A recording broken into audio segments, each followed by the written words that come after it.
How to update your name servers at iwantmyname.com. This demo assumes you have a domain name registered through iwantmyname.com and starts from their homepage. Now let's learn how to update our domain name's name server settings. Click the Sign In link in the upper right corner of the homepage.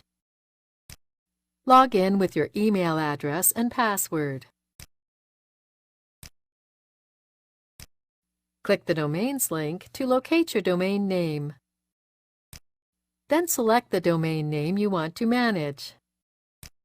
Click the Update Nameservers link.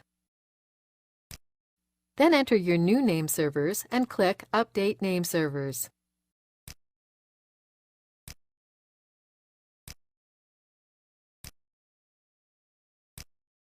That's it. The domain name's name servers have been updated. Please note that it could take up to 24 hours for your new name servers to propagate and be recognized across the Internet. This is the end of the tutorial.